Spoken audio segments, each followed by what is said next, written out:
Lori Alcoholic. Fred is partner in a well-known accounting firm. His income is good, he has a fine home, is happily married, and the father of promising children of college age. He has so attractive a personality that he makes friends with everyone. If ever there was a successful businessman, it is Fred. To all appearance, he is a stable, well-balanced individual, yet he is alcoholic. We first saw Fred about a year ago in a hospital where he had gone to recovery from a bad case of the jitters. It was his first experience of this kind, and he was much ashamed of it. Far from admitting he was an alcoholic, he told himself he came to the hospital to rest his nerves. The doctor intimidated strongly that he might be worse than he realized. For a few days, he was depressed about his condition. He made up his mind to quit drinking altogether. It never occurred to him that perhaps he could not do so in spite of his character and standing. Fred would not believe himself an alcoholic, much less accept a spiritual remedy for his problem. We told him what we knew about alcoholism. He was interested and conceded that he had some of the symptoms, but he was a long way from admitting that he could do nothing about it himself.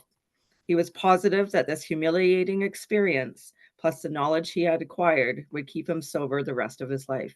Self-knowledge would fix it. Okay, now let's look and break this down from the perspective of the relapser.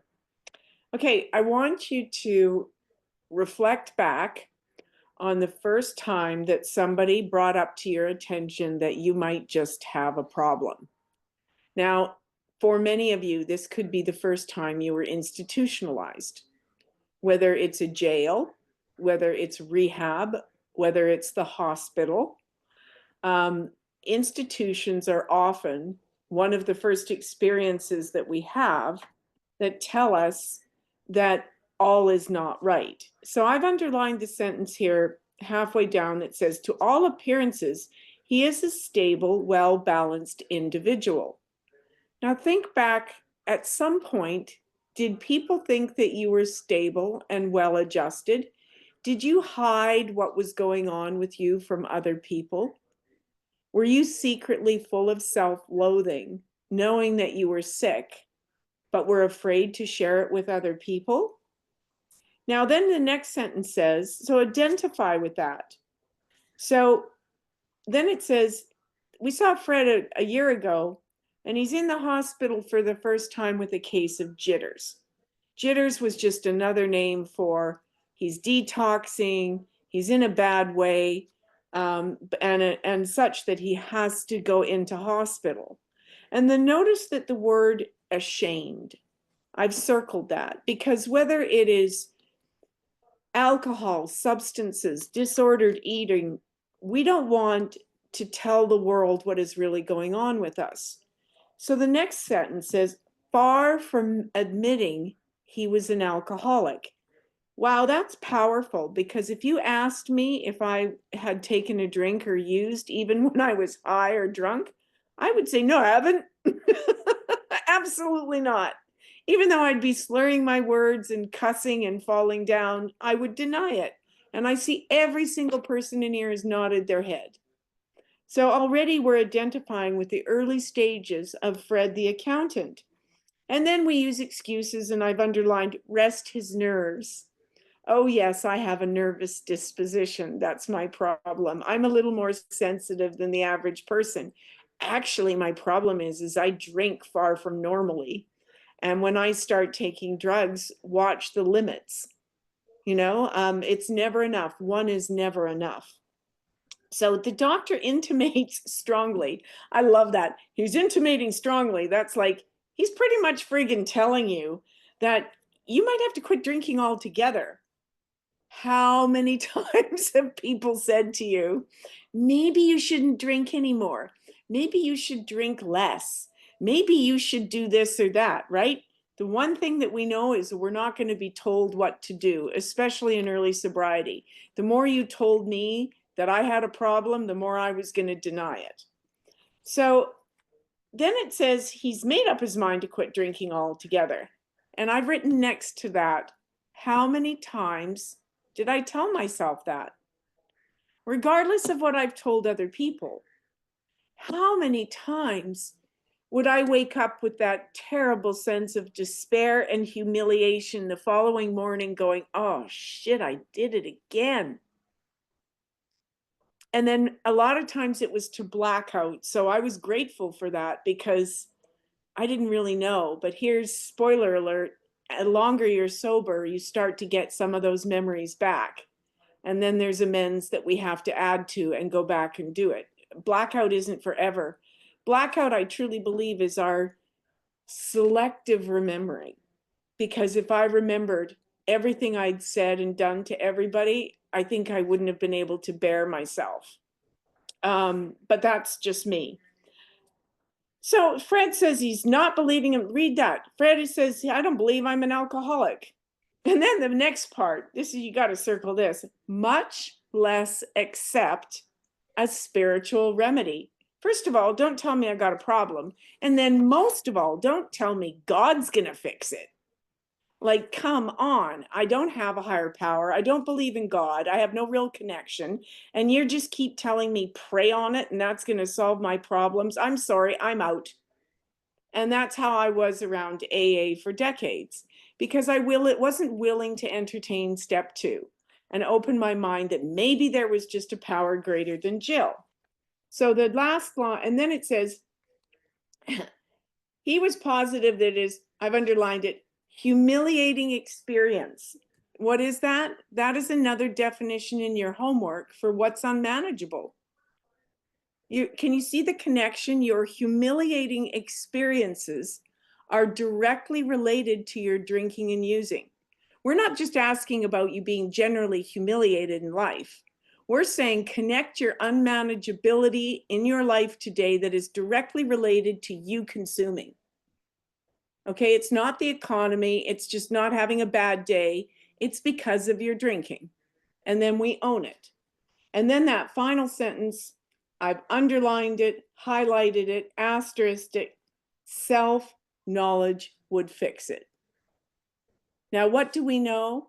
Self-knowledge avails us nothing. We can read every book on alcoholism and addiction and become experts in a cerebral way.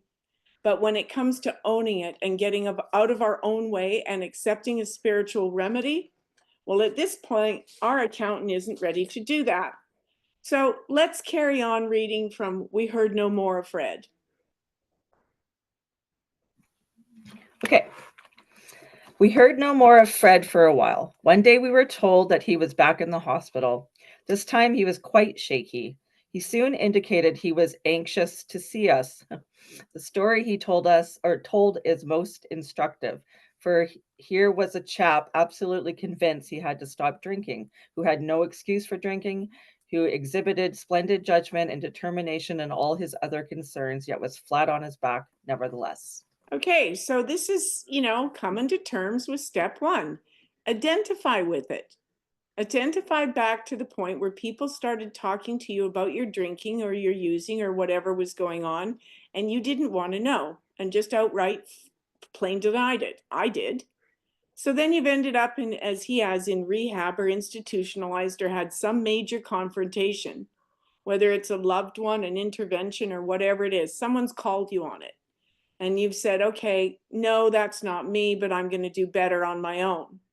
So that's exactly what happened here. And it says we heard no more from him a while. Then he comes back and he's not just got the jitters, circle, he's quite shaky.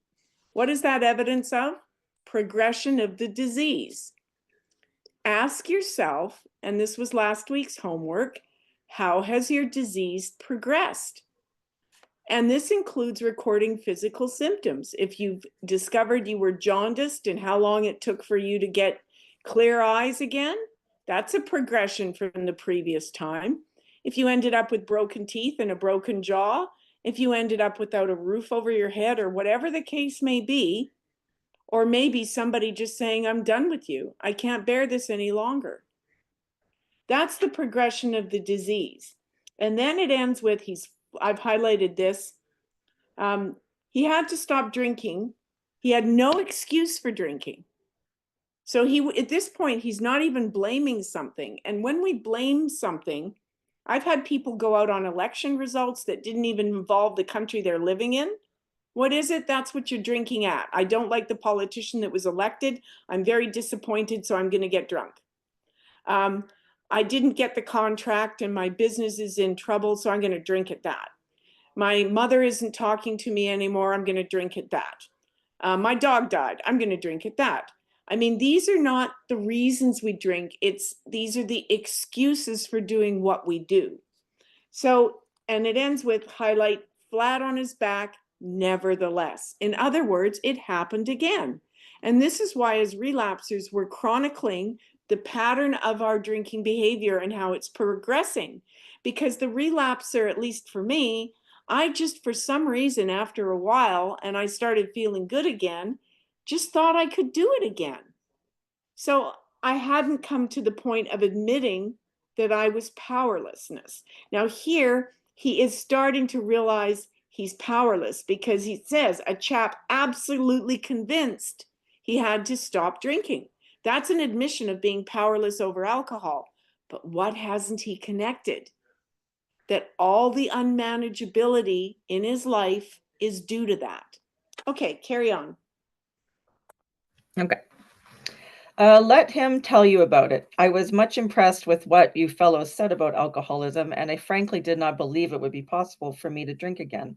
I rather appreciated your ideas about the subtle insanity which precedes the first drink, but I was confident it could not happen to me after what I had learned. I reasoned I was not so far advanced as most of you fellows, that I had been usually successful in licking my other personal problems, and that I would therefore be successful where you men failed. I felt I had every right to be self-confident that it would only a matter of exercising my willpower and keeping on guard. Okay, this is a relapser's paragraph. Can you guys see that? I mean, honestly. I've circled, did not believe it would be possible for me to drink again. I've circled that, written an arrow, and I put in big capital letters, ego. Right?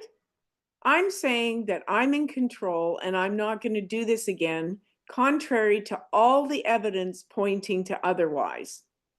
But my ego is so big that I'm convinced I can still do this alone. And then he says he's like he's terminally unique. You might have read some of these statements or heard some of these statements in other meetings where they say I'm suffering from the disease of uniqueness. A lot of us come in here thinking we're just that much smarter, we're just that much more special, we're not like everyone else in the room, and it says right there that he's met other challenges in his life and he's licked them.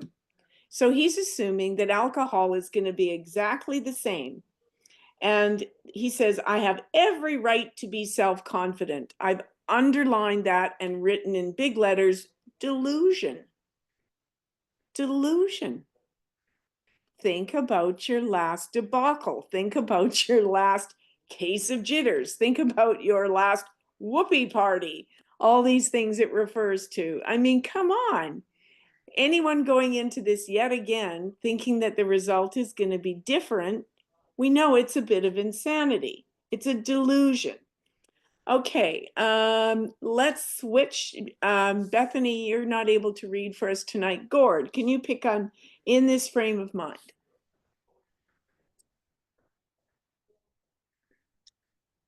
In this frame of mind, I went about my business, and for a time all was well. I had no trouble refusing drinks and began to wonder if I had not been making too hard work of a simple matter. One day I went to Washington to present some accounting evidence to a government bureau. I had been out of town before during this particular dry spell, so there was nothing new about that. Physically, I felt fine. Neither did I have any pressing problems or worries. My business came off well. I was pleased and knew my partners would be too. It was the end of a perfect day and not a cloud on the horizon. Oh boy, guess what this is? Pink cloud. Okay, you go out and you actually have a couple of beers or you have a couple of glasses of wine and you don't have anything more than that. And you think, well, I can handle myself. I guess I can do this again.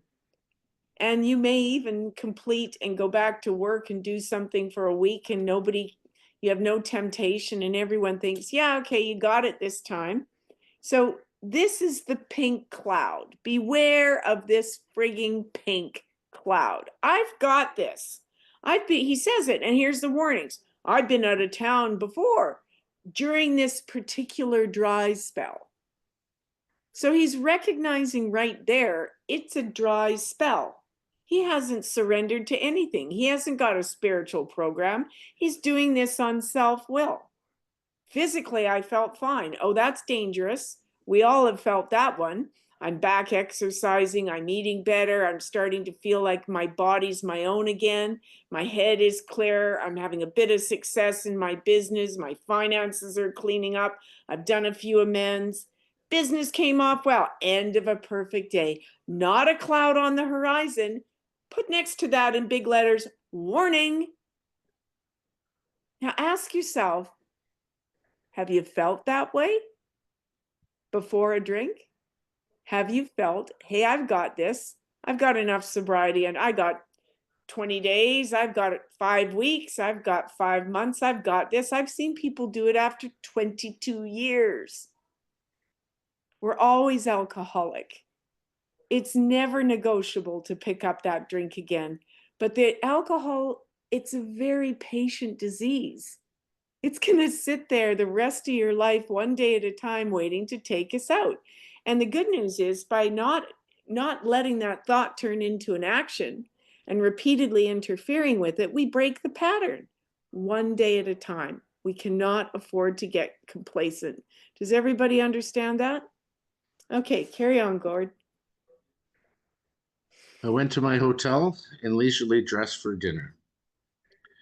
As I crossed the threshold of the dining room, the thought came to mind that it would be nice to have a couple of cocktails with dinner. That was all. Nothing more. I ordered a cocktail and my meal. Then I ordered another cocktail. After dinner, I decided to take a walk. When I returned to the hotel, it struck me a highball would be fine before going to bed. So I stepped into the bar and had one. I remember having several more that night and plenty the next morning.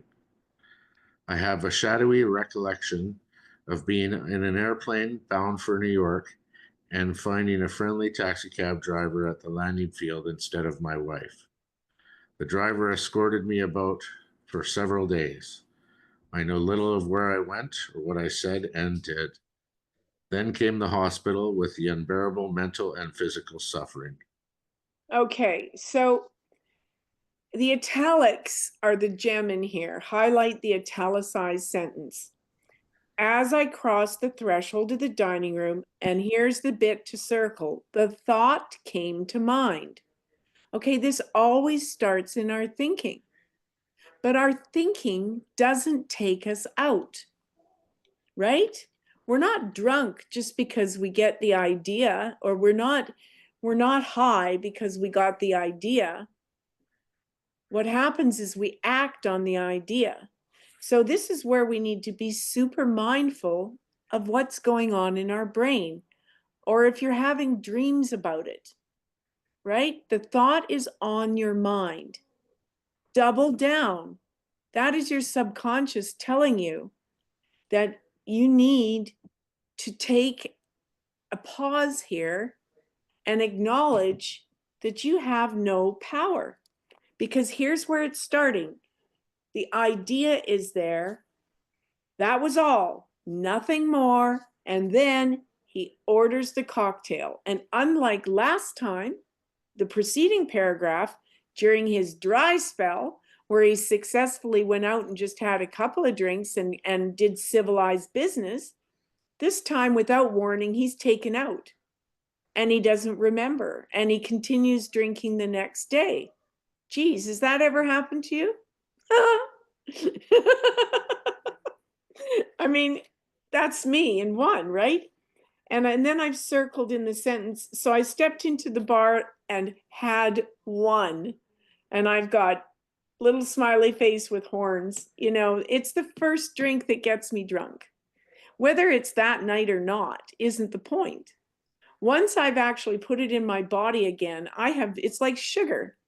I've set off a chemical reaction that's going on in my body, and now it's screaming at me because I have a physical need. I don't just have the mental obsession, I've woken up the dragon. So that's why in step one, we truly have to understand this is never an option for us again. And what makes us think we should be different than any other alcoholic, that we're going to be able to pick up when no one else can? That's the problem with thinking you're unique. You're just like me. If I pick that up, I know exactly where I'm going, and you're not going to want to know me when you see where it takes me. I promise you that. Okay, and then it says at the bottom, so this is all step one homework, this whole paragraph. It's everything in here. This is powerlessness. This is unmanageability. And it all started with a small thought. So what we're doing in here is getting mindful to that thought and then using all of our tools immediately upon having the thought. Don't wait to pick up the drink and call me drunk. Call me when you've had the thought. Call other people in the group. Text and say, I'm struggling. Reach out, reach out, reach out. Ask for help. Because I can tell you in a conversation, you won't be thinking about it at the end of the conversation. And the thought isn't going to kill you. The thought will pass. But we have to learn to ask for help. We cannot do this alone. And if there isn't a person to talk to, well, here's where HP comes in. Borrow mine if you haven't got your own, and take a little walk outside and say, hey, Jill's HP, I'm on my hands and knees here. Can you carry me for a little bit? And I promise you, my HP's shoulders are so broad that she certainly will. Yeah, it's a girl, Gord. Okay, let's keep reading. As soon as I regained my ability to think, I went carefully over that evening in Washington. Not only had I been off guard, I had made no fight whatsoever against the first drink. This time, I had not thought of any consequences at all. I had commenced to drink as carelessly as I thought the cocktails were ginger ale. I now remembered what my alcoholic friends told me, how they prophesied that if I had an alcoholic mind, the time and place would come.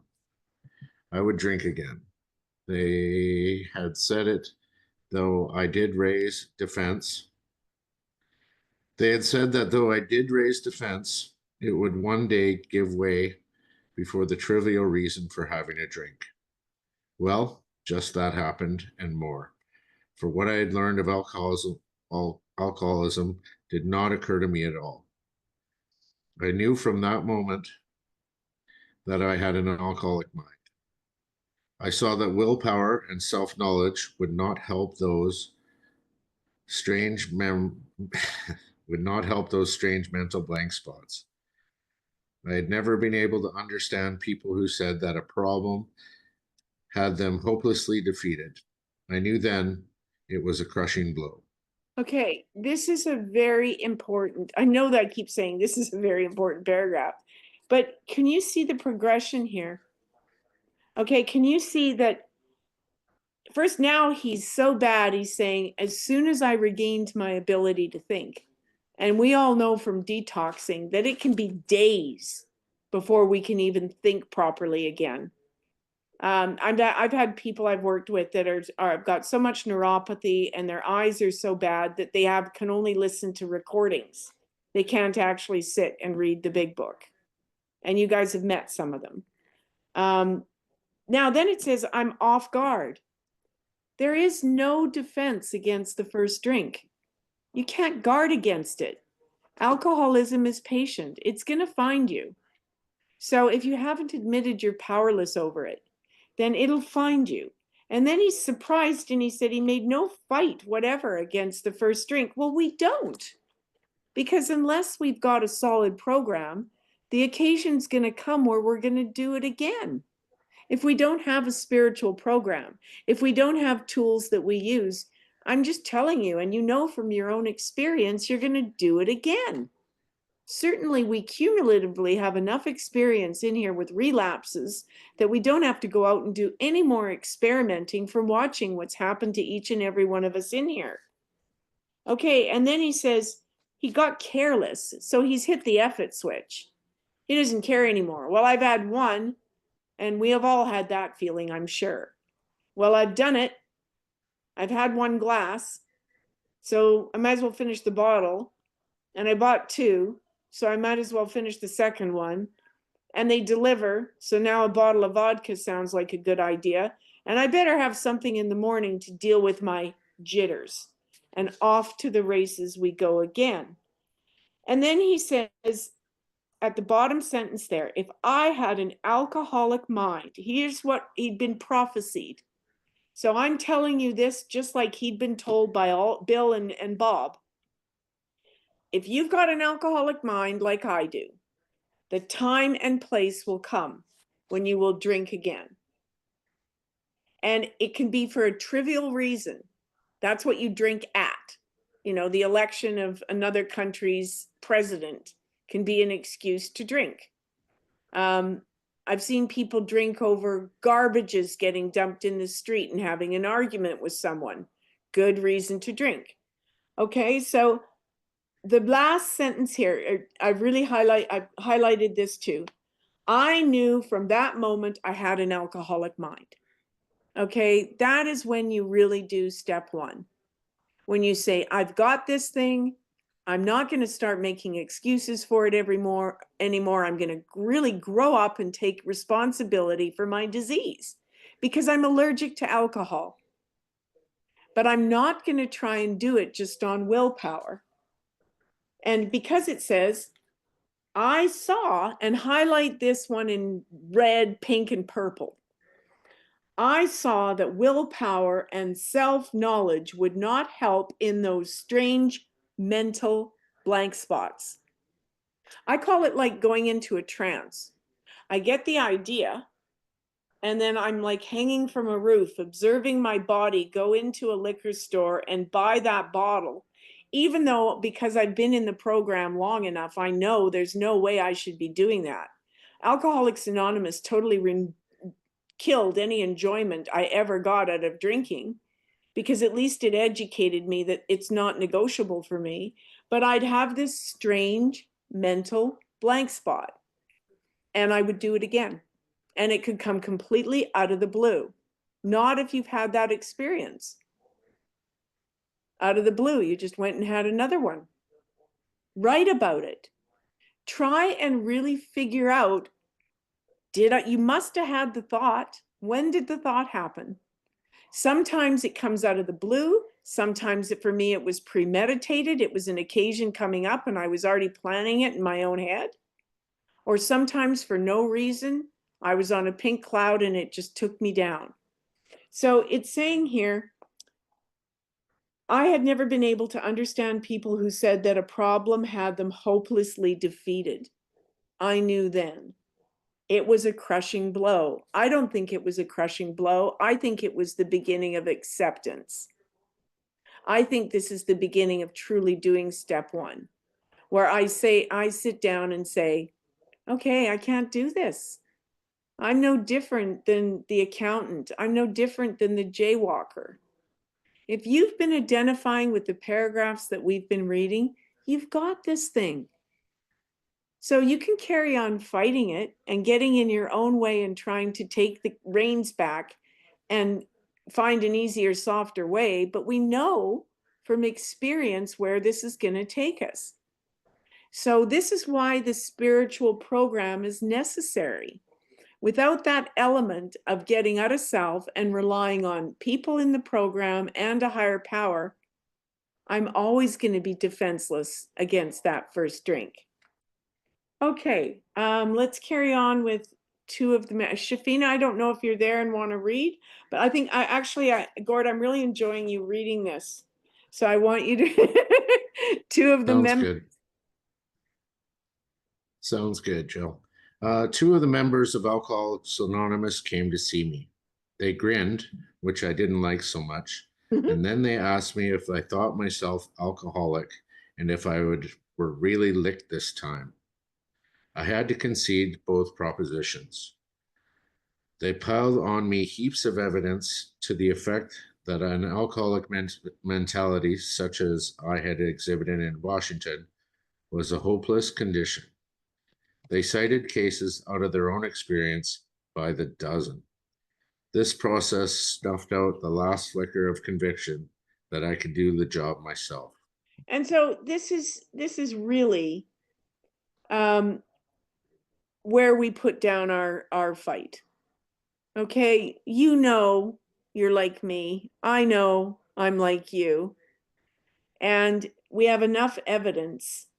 I can say to you, each of you, are you really licked this time from the last bender that we've worked through?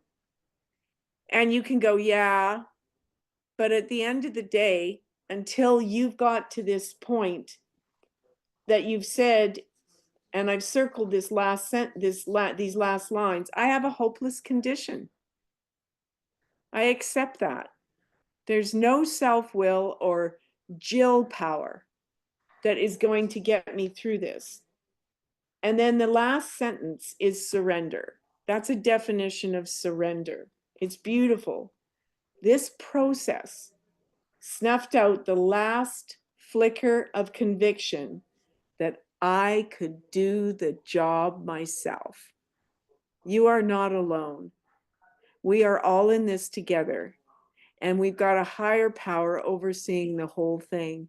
Take that heavy weight off your shoulders of thinking that you can control this. You can't. You're welcome to more jaywalking and more experimenting. I'd rather you didn't do it because it's pretty painful to watch. But at the same time, it's also very educational for all of us to see, because it's just you doing the same thing we've all keep trying to do and having the same result. So we accept and we surrender. And that's not a weakness. That's not a weakness, my friends. That is growing up and accepting our disease and deciding we're going to live in the solution. My aim is to die sober. I want to know everything that goes on in my daily decisions with a mind that is not altered by mood-altering chemicals of any kind. I want to be mindful in body, I want to be mindful in soul, and I want to be mindful to you. Okay, then the next bit. Here's a kicker. You're going to love this one, Gord. Okay, they outlined they outlined the spiritual answer and program of action, which turned 100 of them which 100 of them had followed successfully. Though I'd been only a nominal churchman, their proposals were not intellectually hard to swallow. But the program of action, though entirely sensible, was pretty drastic. It meant I would have to throw several lifelong conceptions out of the window. That was not easy. But the moment I made up my mind to go through with the process, I had a curious feeling that my alcoholic condition was relieved, as in fact it proved to be. Okay, so this is the solution. This paragraph is him taking step one.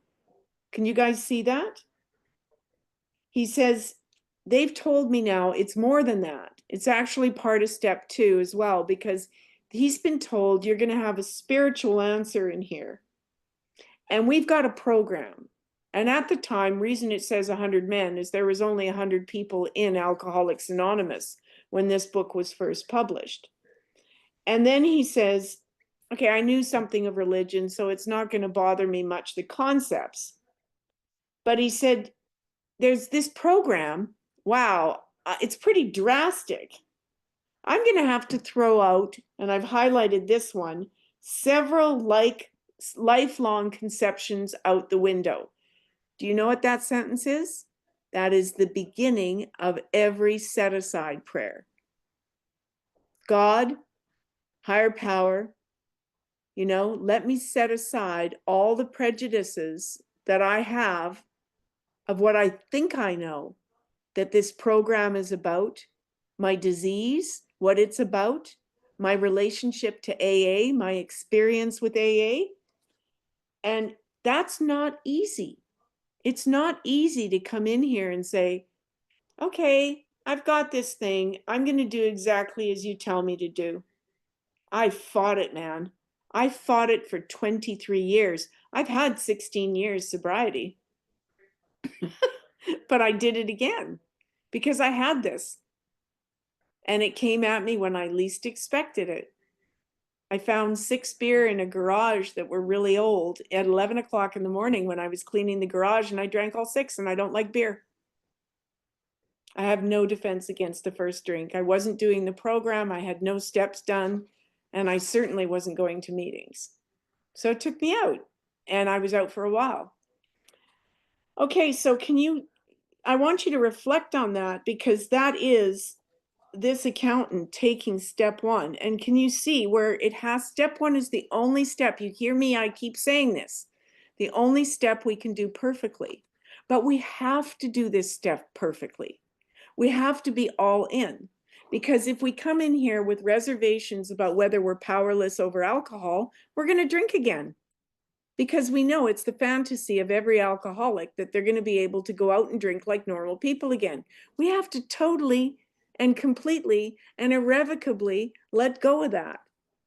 The good news is you've only got to do it for today.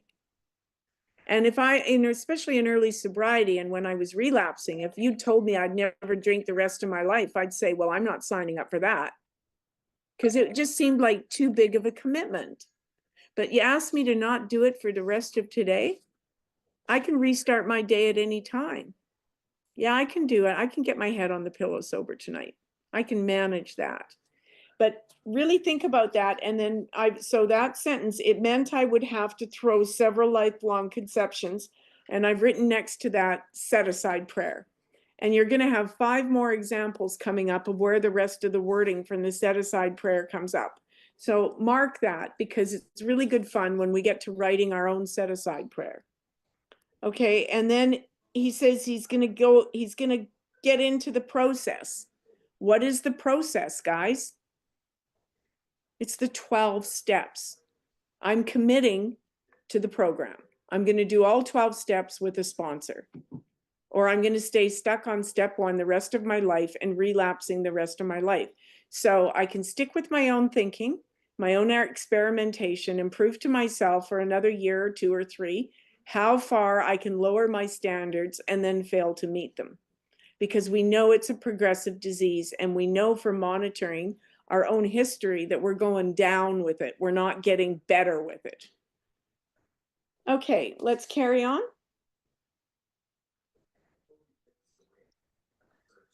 Quite as important was the discovery that spiritual principles would solve all my problems. I've since been brought into a way of living indefinitely more satisfying and, I hope, more useful than the life I lived before. My old manner of life was by no means a bad one, but I would not exchange its best moments for the worst I have now. I would not go back to it even if I could. Okay, so quite as important was the discovery highlighted spiritual principles. Like, how many times do we have to be told in the last couple of days of readings, this spiritual stuff's coming at us in every paragraph in different formats. Working with others last night, same thing, spiritual program, spiritual program. In case you haven't heard, it's a spiritual program. So are you paying attention to how many times it is saying this? Okay, and then on the top of page 43, circle a way of living. What are you changing? Everything. These are promises. You're going to have your best friggin' life. It's all ahead of you, because you're not going to be tearing it down at every opportunity again. And then I just love this bit. It's beautiful. My old manner of life was by no means a bad one. So there were some good times, I got to where I did in my life, but I would not exchange its best moments for the worst moments I have now. I would not go back to it even if I could. Why? Because I'm thinking straight.